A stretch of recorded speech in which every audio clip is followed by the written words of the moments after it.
Dukung terus channel Ketapang TV Jurnal dengan cara like, komen, subscribe, dan juga jangan lupa aktifin lonceng notifikasinya.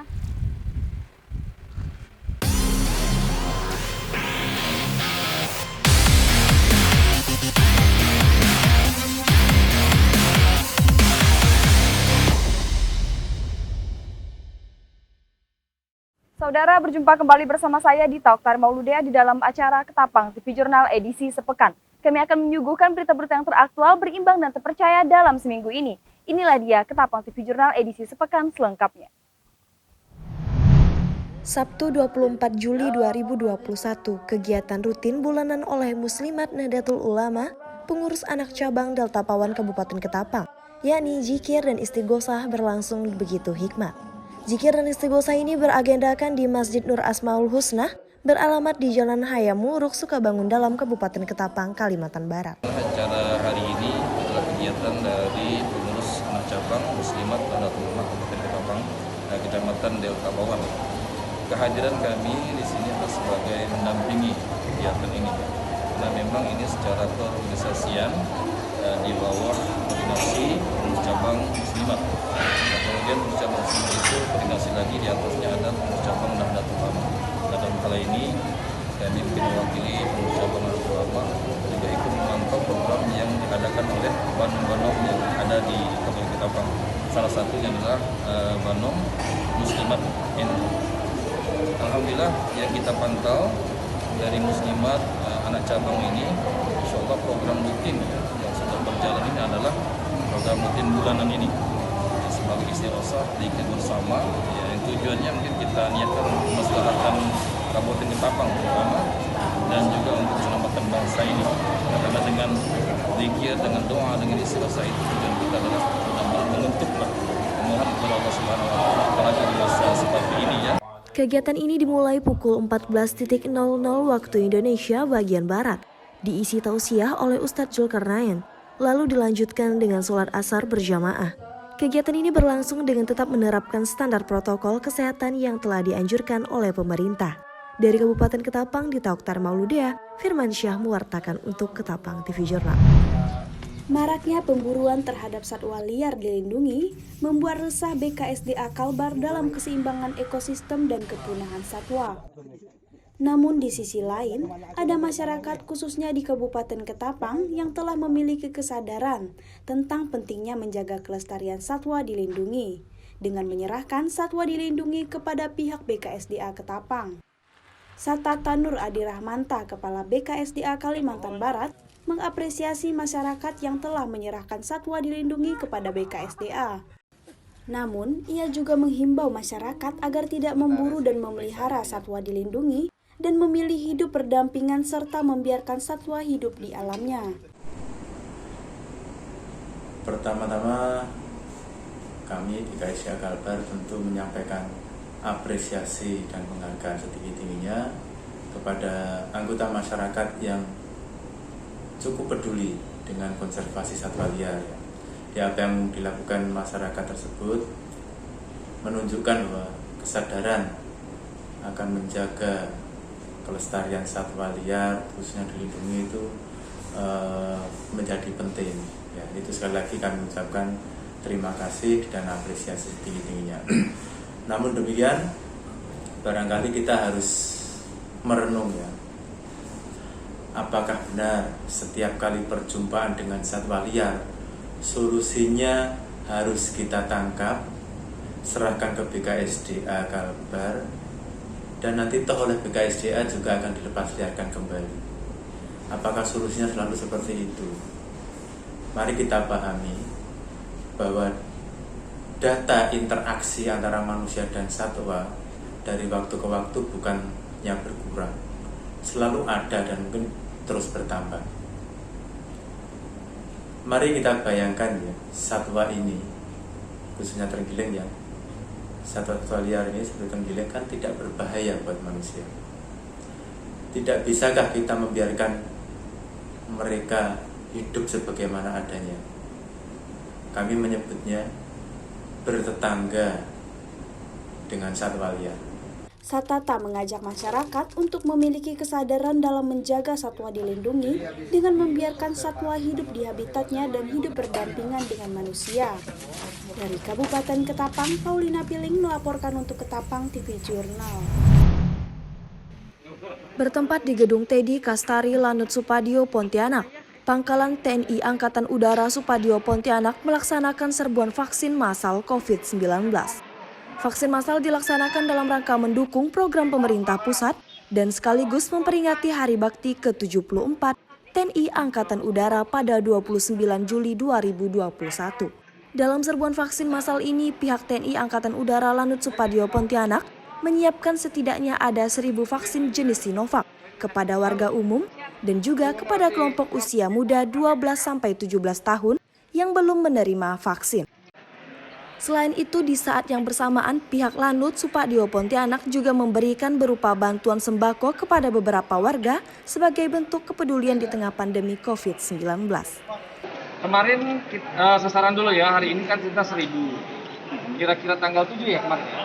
Tanggal 7 yang lalu kita sampai 600 ya? 600. Ternyata peminatnya banyak. Kita coba naikkan 1.000. Ya, kita lihat sekarang kan peminatnya juga banyak ternyata. Nanti kita ukur, berikutnya kita coba kita adakan berapa lagi. Ya, tentunya berdasarkan hitungan daerah sini berapa, kemudian yang belum berapa, nanti akan kita tentukan angkanya lagi yang berikutnya.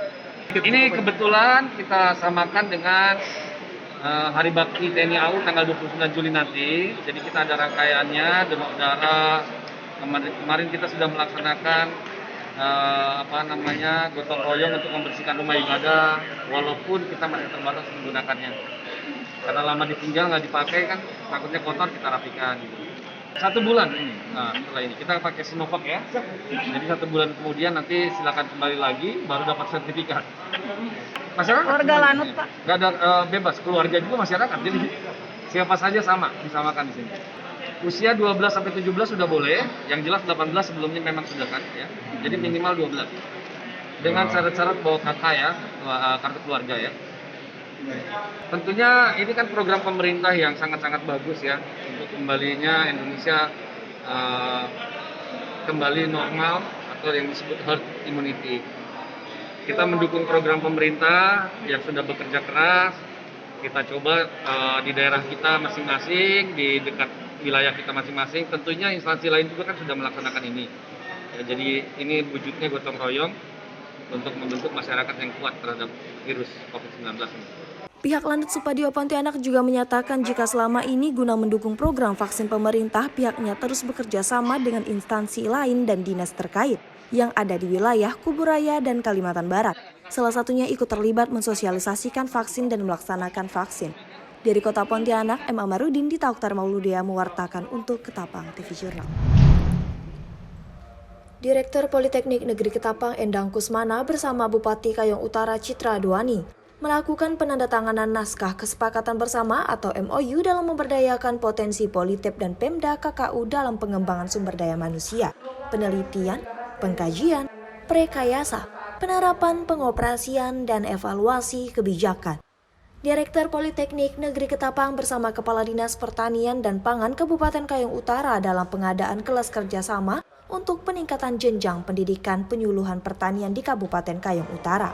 Direktur Politeknik menambahkan bahwa di tahun 2021 ini pihaknya akan memberikan beasiswa kepada mahasiswa asal Pulau Karimata agar mendorong pembentukan Desa Gunung Sembilan sebagai desa mitra Politep untuk penerapan digitalisasi layanan implementasi listrik tenaga surya, program mahasiswa baru masuk desa dan pendamping UMKM. Ya, ini kegiatan sebenarnya penandatanganan kesepakatan bersama dalam rangka mengembangkan potensi masing-masing. Nah, kami memiliki pendidikan, penelitian, pengabdian masyarakat. Bagaimana 3 hal ini itu bisa bersinergi dengan pemerintah. Artinya hasil-hasil pendidikan, hasil-hasil penelitian, pengabdian kepada masyarakat yang mungkin selama ini kurang bermanfaat.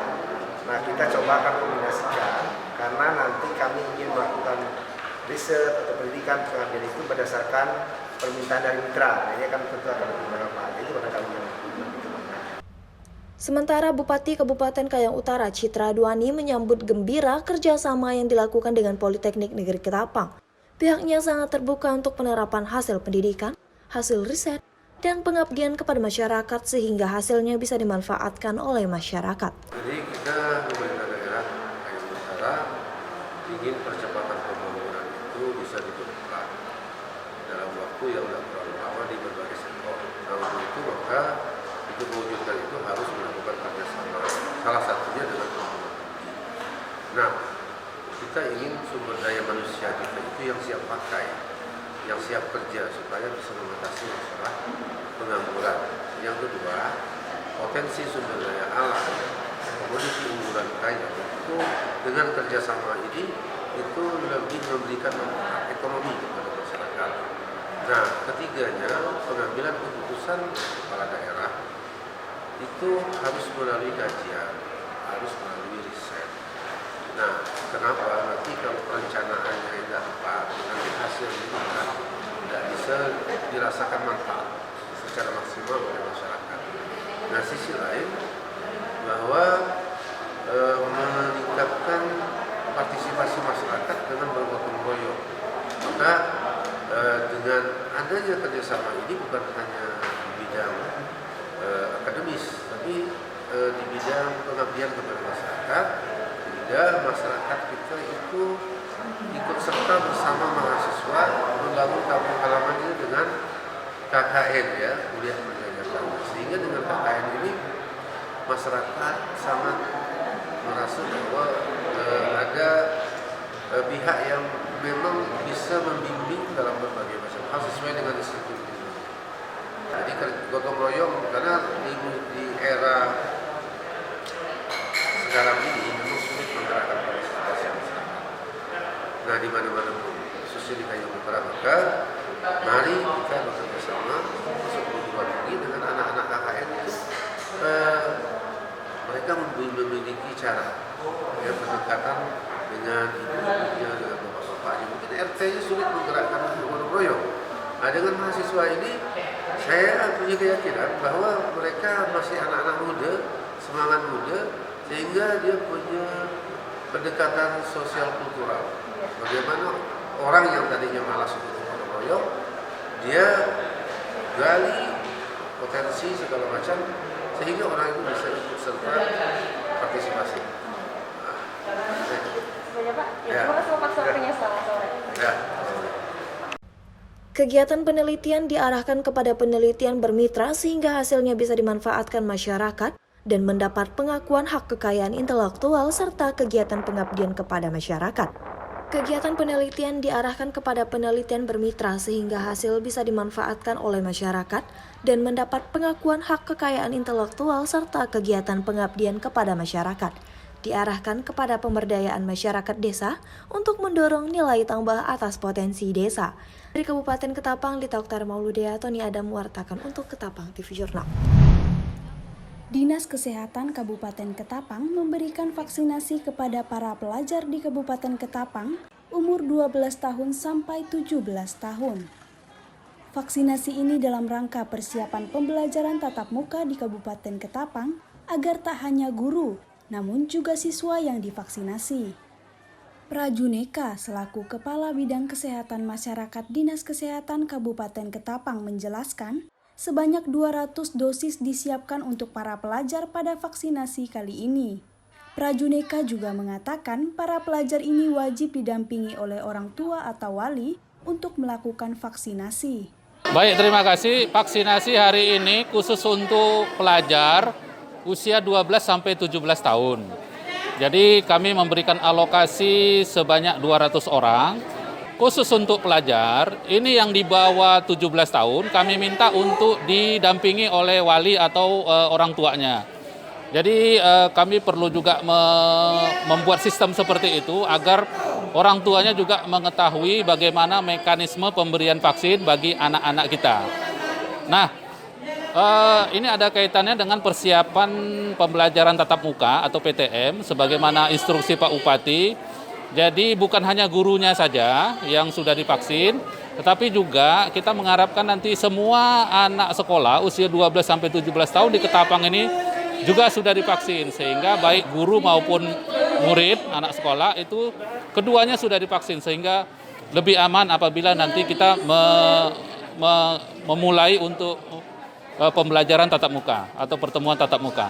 Kedepannya kita juga masih akan memberikan alokasi khusus untuk pelajar sampai nanti semuanya bisa tervaksin. Harapan ke depannya Pak untuk vaksinasi kali ini? Harapan ke depan agar para orang tua tidak lagi ragu untuk membawa anaknya vaksin, dan juga bagi para orang tua yang belum divaksin dapat melihat bahwa vaksin yang diberikan kepada anak-anak kita itu aman dan halal, sehingga tidak ada lagi keraguan bagi para orang tua. Francisca selaku orang tua wali yang menemani vaksinasi anak dan keponakannya berharap agar semua pelajar di Kabupaten Ketapang memiliki kesempatan menerima vaksinasi, sehingga pembelajaran tatap muka dapat dilakukan dengan lebih aman. Harapannya semua anak-anak pelajar itu mendapatkan kesempatan untuk vaksinasi agar anak-anak itu sehat, kembali bersekolah. Kalau udah vaksinasi semuanya kan otomatis kan anak bisa belajar tatap muka. Ayo semuanya, ayo vaksinasi semuanya, karena vaksinasi aman, dijamin aman, dan kita bersama-sama memperjuangkan anak-anak yang sehat dan bebas dari COVID-19. Harapannya agar dengan vaksinasi COVID-19, Kabupaten Ketapang akan segera bangkit dari keterjangkitan virus COVID-19. Mengingat data COVID-19 Kabupaten Ketapang per 27 Juli 2021 menunjukkan Kabupaten Ketapang berstatus zona merah dengan resiko tinggi. Dari Kabupaten Ketapang, Paulina Piling, Tony Adam melaporkan untuk Ketapang TV Jurnal. Pihak Lapas Kelas 2 Pontianak Kabupaten Kuburaya kembali melaksanakan vaksin COVID-19 tahap kedua kepada warga binaan lapas. Selain diikuti warga binaan, vaksin juga diikuti oleh sejumlah keluarga binaan dan petugas Lapas Kelas 2 Pontianak.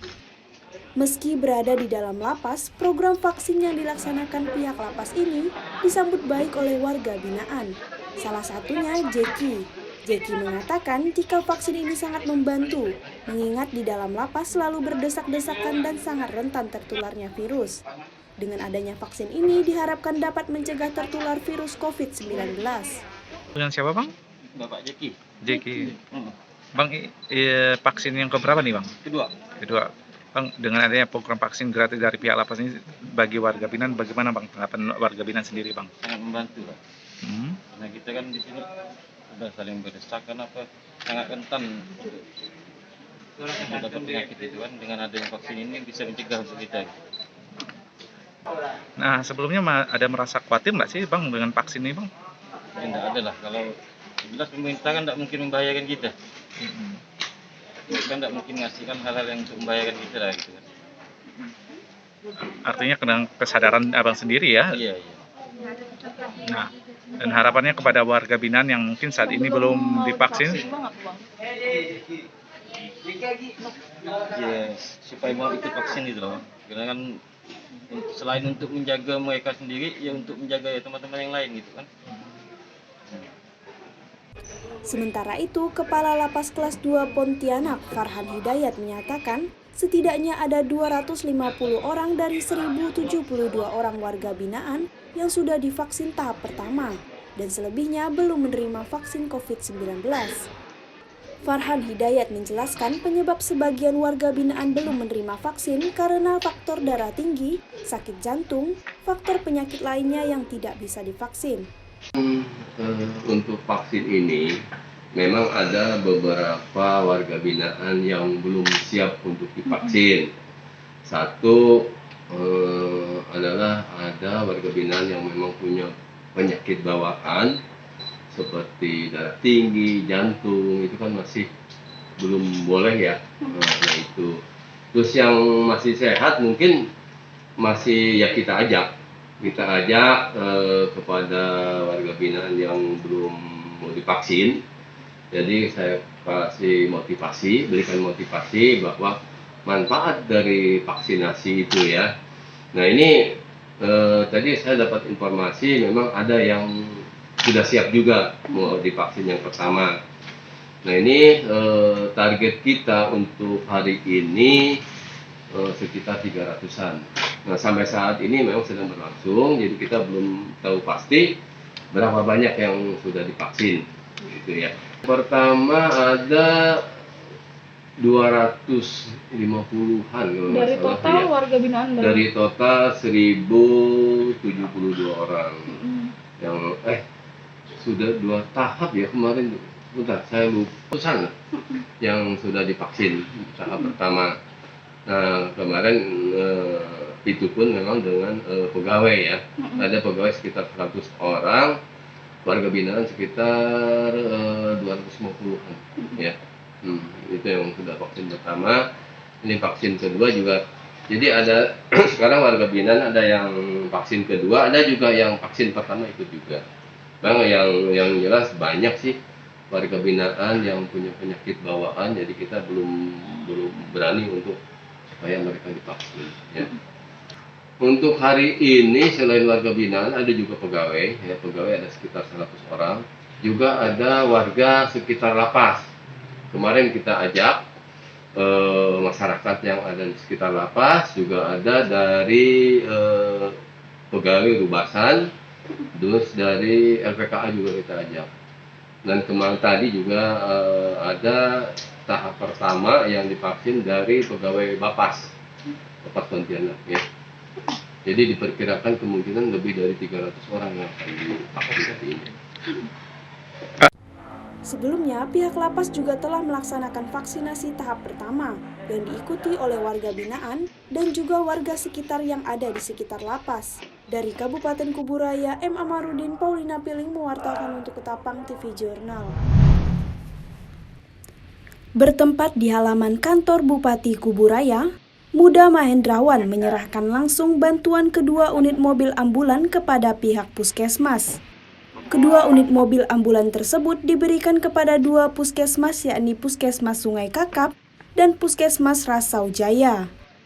Bupati Kuburaya Muda Mahendrawan meminta dengan kehadiran mobil ambulan ini dapat melayani warga di wilayah sekitar puskesmas apabila ada yang ingin rujuk ke rumah sakit. Selain itu, Muda Mahendrawan berharap dengan adanya kehadiran 2 unit mobil ambulan tersebut dapat mengingatkan masyarakat bahwa selalu menjaga kesehatan dan menjaga diri satu sama lain agar tidak ada warga yang menjadi bagian dari pasien 2 unit mobil tersebut. Ini tidak banyak bergerak untuk ngangkut pasien yang sampai ini. Tapi makanya tadi mobil ini bisa mengingatkan orang supaya jangan jadi pasien mobil ini gitu kan maksudnya. Kalau bisa, ini cara kita harus ada strategi kreatif juga, ya kan? Untuk mengingatkan, Bapak Ibu jangan pengen naik mobil ini ya, gitu. Semuanya gitu. Nanti yang kanunya. Jadi memang harus ada narasi-narasi yang menyentak kesadaran publik juga, betul nggak?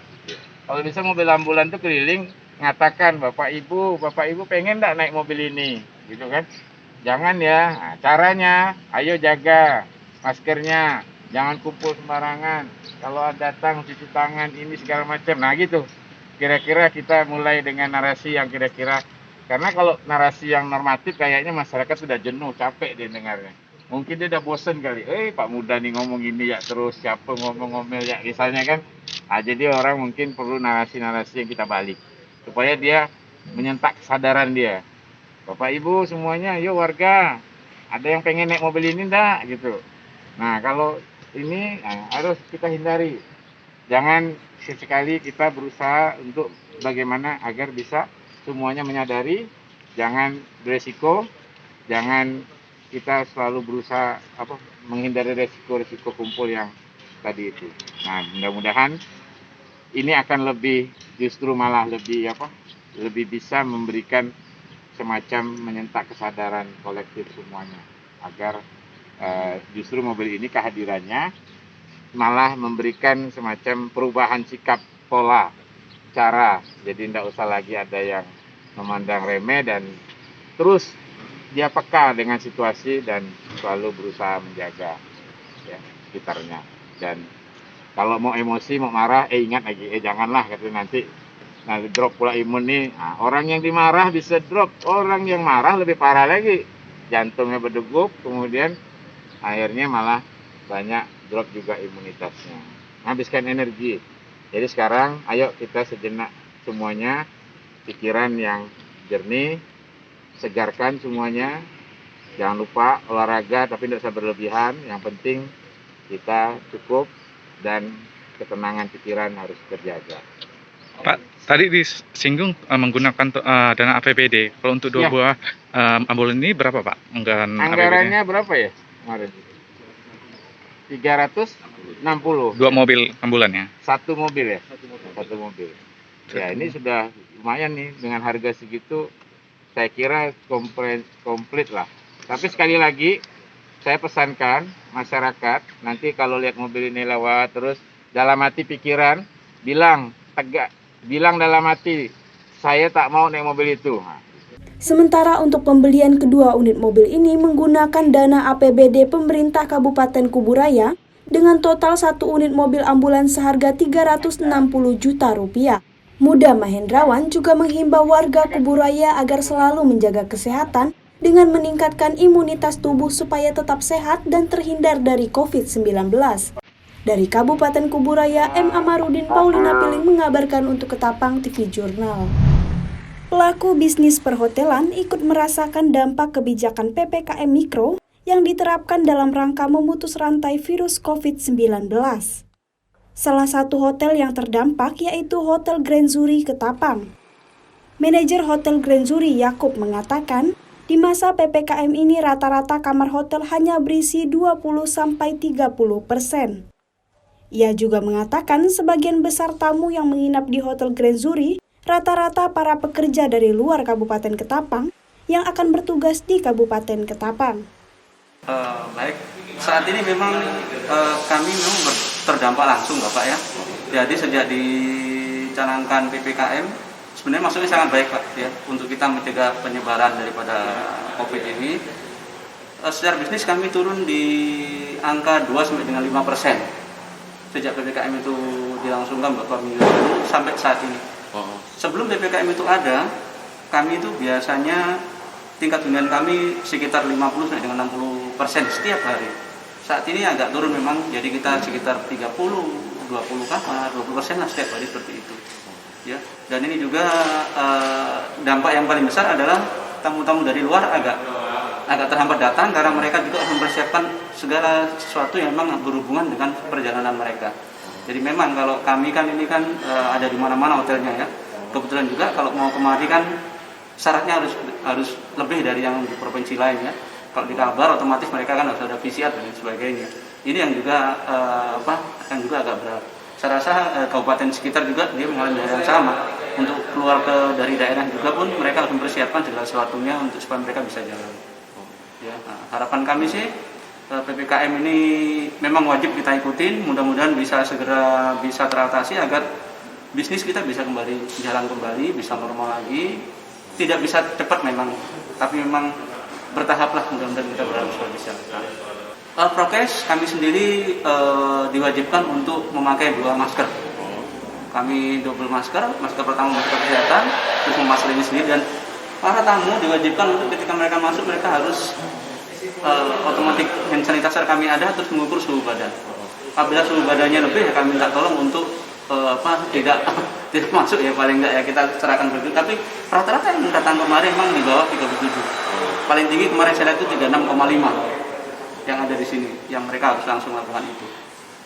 Ketat sekali, tamu makan pun harus pakai hand sanitizer ya, dan mereka juga harus pakai masker.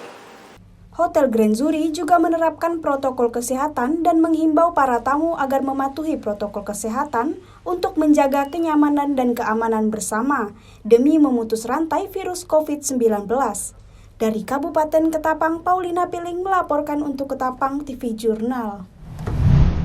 Pola angin di wilayah Indonesia bagian utara dominan bergerak dari tenggara barat daya dengan kecepatan angin berkisar 5-25 knot. Sedangkan di wilayah Indonesia bagian selatan, dominan bergerak dari timur tenggara dengan kecepatan angin berkisar 5-25 knot. Waspadai potensi angin kencang dengan kecepatan angin lebih dari 25 knot di perairan Ketapang, perairan Kendawangan, dan perairan Kepulauan Karimata. Kondisi ini dapat meningkatkan tinggi gelombang di perairan tersebut dan sekitarnya. Tim Ketapang TV Jurnal berkesempatan mendapatkan informasi lebih lanjut dari prakirawan atau forecaster Badan Meteorologi, Klimatologi, dan Geofisika atau BMKG mengenai tingginya gelombang di perairan Kabupaten Ketapang dan sekitarnya. Mengenai peringatan dini itu dibuat agar masyarakat waspada ya. Untuk perairan Ketapang dan Kendawangan sendiri memang berada di fase sedang, yaitu gelombang dengan ketinggian 1,25 sampai 1,5 sampai 2,5 sampai 2,5. Nah, memang kalau untuk kapal-kapal besar kayak tongkang itu belum terlalu berpengaruh, namun karena cukup tinggi untuk kapal nelayan itu berbahaya. Jadi masyarakat diharapkan waspada tentang gelombang tersebut. Untuk cuaca sendiri memang masih berawan dan angin masih berasal dari arah timur, namun memang tinggi gelombang itu cukup signifikan, jadi harap waspada, itu aja sih. Kalau menurut perakiraan yang dibuat dari Stasiun Meteorologi Maritim Pontianak berlaku sampai tanggal 30 Juli.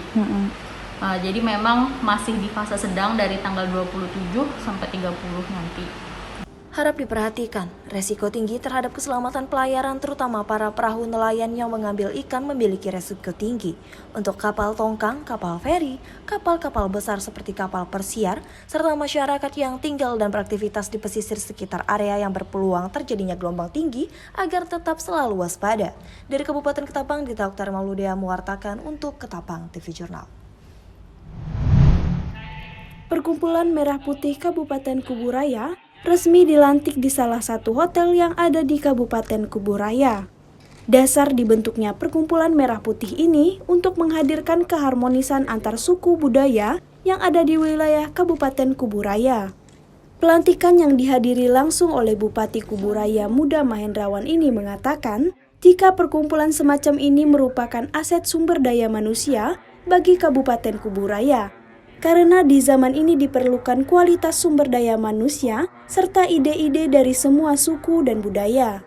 Muda Mahendrawan juga menyebutkan, jika hubungan keberagaman suku budaya di wilayah Kabupaten Kuburaya sampai saat ini terus berjalan baik. Untuk itu, keberagaman yang sudah terjalin baik selama ini perlu ditanamkan khususnya bagi para generasi muda, sehingga mereka bisa mengukir prestasi hingga ke tingkat nasional. Perkumpulan Merah Putih ini kan bagian daripada upaya merekatkan budaya dan etnis yang merupakan aset yang luar biasa, aset SDM, karena kita berorientasi pada SDM, dan SDM itu bagaimanapun semuanya memiliki nuansa emosional dengan budaya. Nah, oleh karena itu kita tidak basa-basi, kita tidak hanya formalitas, tidak hanya seremoni, tapi kita mengajak semua berpikir bagaimana mencari ide, gagasan, dan inisiatif-inisiatif best practice baik. Dan kita juga punya rencana kan bagaimana konkretnya ada kampung budaya di Kuburaya yang konsepnya nanti akan disampaikan bersama-sama dalam diskusi hari ini supaya lebih konkret, lebih nyata, dan lebih memberikan nuansa bagaimana arahnya itu ada. Tidak hanya sekedar untuk tadi seremoni, gagah-gagahan, ini bukan. Saya kira kalau di Kuburaya kita sudah membuktikan bagaimanapun Kuburaya ini daerah yang benar-benar punya toleransi kuat, solidaritas kuat, tanpa lebih membesarkan ide beda. Kalau di Kuburaya itu isu-isunya kita tidak membesarkan isu perbedaan, tapi yang kita besarkan justru isu kesamaan arah itu. Makanya kita membuat segala suatu kumpulan budaya etnis ini di mana dalam semua program-program yang dilakukan selama Kabupaten Kuburaya berdiri sejak dulu, saya kira dari mulai terbentuknya pun sudah didukung oleh semua etnis, dan itu semua karena kesamaan arah untuk membuktikan slogan dari Kuburaya untuk Indonesia itu kan menjadi slogan utama yang membuktikan kita itu menjadi perekat, dan keindonesiaannya itu yang perlu ditanamkan akarnya kepada generasi kita, supaya semua generasi ingin punya prestasi yang juga tidak hanya sekedar jago kandang kata orang, tapi bagaimana sampai ke tingkat nasional dan bisa benar-benar pemerintahannya juga sama, pemerintahan yang benar-benar punya prestasi dalam arti tidak hanya untuk gagah-gagahan tapi berdampak manfaat bagi semua. Contoh, kita juga memperkuat bagaimana upaya-upaya desa, bagaimana termasuk nanti dalam hal budaya, nah seni dan sebagainya, dan warisan benda tak berbenda, ini semuanya bisa kita kelola menjadi kampung budaya yang menarik, karena Kuburaya kan strategis nih Ini hinterland kota sebelum masuk bandara, kemudian jalur darat Trans Kalimantan dari wilayah utara, kemudian 3 pintu muara. Ini kan benar-benar strategis menjadi sebuah perekat yang pada intinya adalah memberikan dampak ketenangan, dan juga dalam tengah pandemi justru inilah yang dibutuhkan, bagaimana membangun semua itu punya progresivitas, semua itu apalagi kita menghadapi bonus demografi. Dan di tengah pandemi seperti ini, saya kira kita budaya bagaimana memperkuat ini supaya menjadi sesuatu yang mampu untuk menumbuhkan optimisme, antusiasme. Karena yang dibutuhkan dalam tengah pandemi ini adalah antusiasme. Semuanya punya antusias supaya tidak terlalu banyak yang frustrasi, putus asa, dan seolah-olah tidak sabar. Nah, di sini yang perlu kita perkuat dengan cara ini akan membangkitkan sebuah ruang emosional yang baik. Sementara itu, Ketua Umum Merah Putih Kabupaten Kuburaya Sukriyanto berharap PMP Kuburaya saat ini bisa menjadi percontohan bagi daerah lainnya yang ada di Kalimantan Barat. Ketua Umum PMP Provinsi mengucapkan terima kasih kepada Pak Bupati beserta jajaran. Ini mudah-mudahan merupakan percontohan. Kami pengen seluruh kabupaten, kota yang ada di Kalbar ini terbentuk perkumpulan Merah Putih ini. Jadi harapan kita ke depan pemerintah daerah yang lain supportnya seperti ini. Karena memang tujuan kami adalah pertama untuk mengedepankan dan mempersatukan budaya-budaya yang ada di Kalimantan Barat, khususnya nanti di kabupaten ini, Kabupaten Kuburaya. Sehingga dengan dukungan ini, apalagi yang dijelaskan oleh Pak Sekda dan Pak Bupati tadi, adanya kampung budaya itu luar biasa gitu. Bahkan ya saya selaku perwakilan daerah juga nanti minta arahan dari Pak Sekda sama Pak Bupati, kalaupun kami ditugaskan untuk ya boleh dikatakan bawa proposal, bawa apa ke kementerian, kami siap Pak. Karena kalau DPD itu kami bukan bagian anggaran, tapi adalah mengusul dan mengawasi, itu tugas DPD. Kami tidak punya proyek dan tidak punya anggaran itu, tapi kami mempunyai hak untuk membawa proposal, membawa ide dari pemerintah daerah. Ini tuh. Untuk mendukung tercapainya keharmonisan antar suku, etnis, dan budaya, pemerintah Kabupaten Kuburaya rencananya akan membangun satu kawasan yang akan menjadi kampung budaya. Dari Kabupaten Kayong Utara, M. Amarudin Paulina Piling mengabarkan untuk Ketapang TV Jurnal. Demikianlah berita Ketapang TV Jurnal edisi sepekan. Saya Dita Oktari Mauludea beserta seluruh tim redaksi yang bertugas pada hari ini pamit undur diri. Terima kasih dan selamat berakhir pekan.